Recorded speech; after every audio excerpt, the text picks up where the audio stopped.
السلام عليكم ورحمة الله وبركاته، ومرحبا بكم في مطبخ تاعنا الزلفلاون ونسوف يسون الكوزين تاعنا. اليوم ندير خبز بالزيتون. بسم الله. مرور المقادير وطريقة التحضير. إذن عندي هنايا 3 كيسان تاع فرينة، وعندي 3 مغارف تاع ماكلة زيت زيتون ولا زيت عادي. عندي نص كاس تاع الزيتون قطعته مرصوات صغار وغسلته مليح بماء سخون ونشفتو.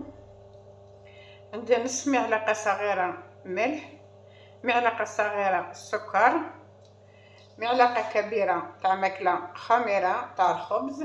عندي شويه زعتر اختياري، زعتر اختياري. عندي كاس ماء دافئ، اذا خاص شويه نزيد له شويه تاع ماء. إذن بسم الله نمروا الماء التحضير. نضع الفرينة في الجفنة،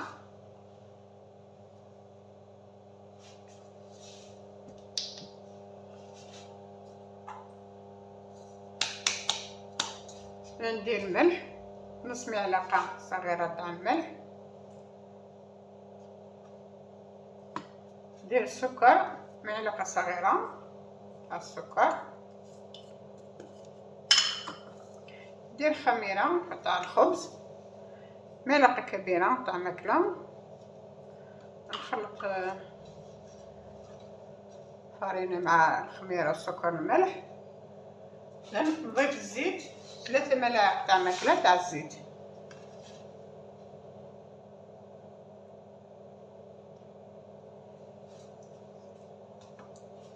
بس الفرينة تاعنا بالزيت. عفوا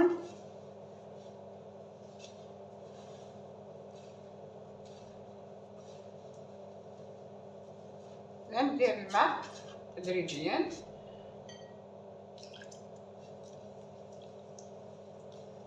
ماء دافئ، كاس ماء، اذا خاصة شويه نزيد لها.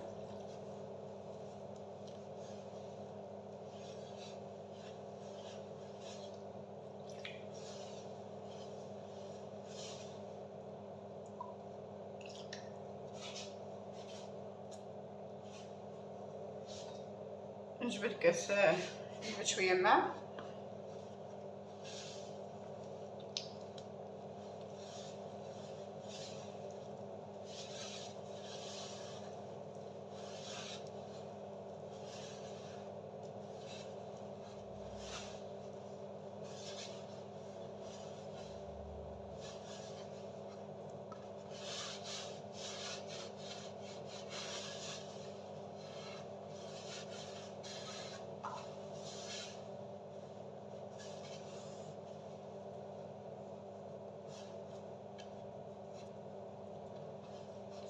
إذا نعجنها مدة 5 دقائق.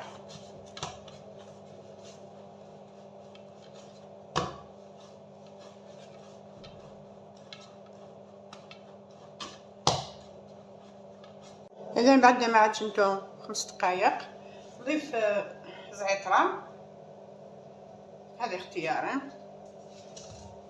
نضيف الزيتون،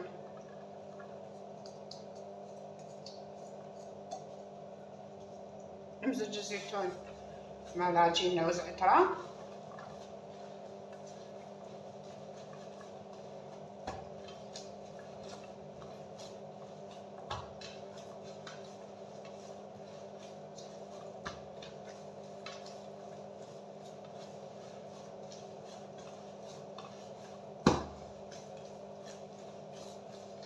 ندخل جيدا الزيتون في العجينة مع الزعترة.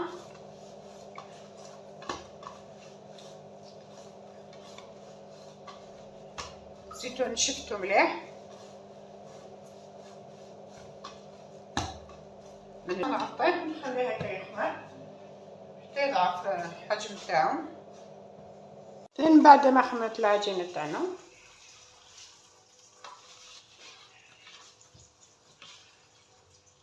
نخرجها الهواء، نخرجها التخميرة.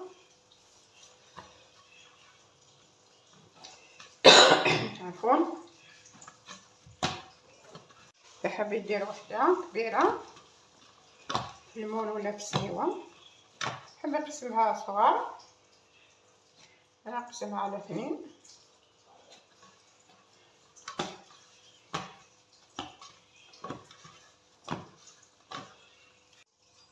ندير شويه فرينه،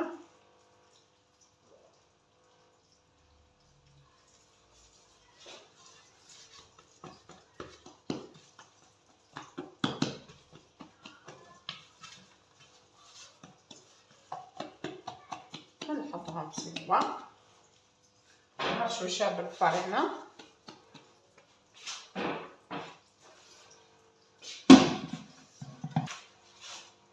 ونغطيهم ونخليهم مدة 5 دقائق يريحوا شوية، بعد نحلهم.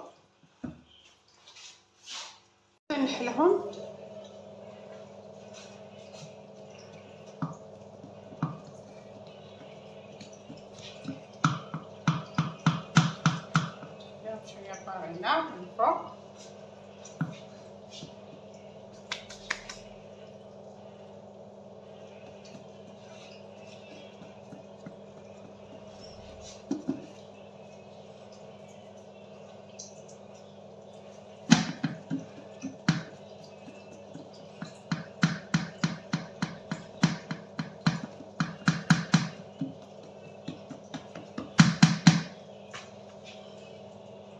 بعد ما حليتهم إلى نغطيهم نخليهم هكا مدة 10 دقائق، بعد ندخلهم إلى الفرن.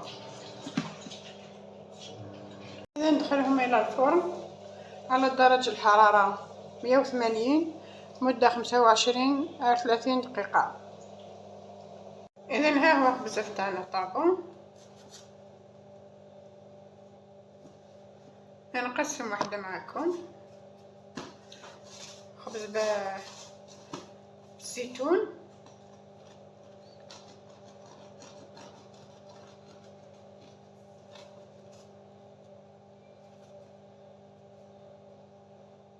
هشاش هايل.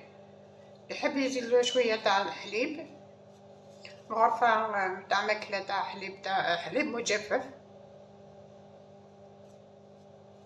تجي طريه اكثر.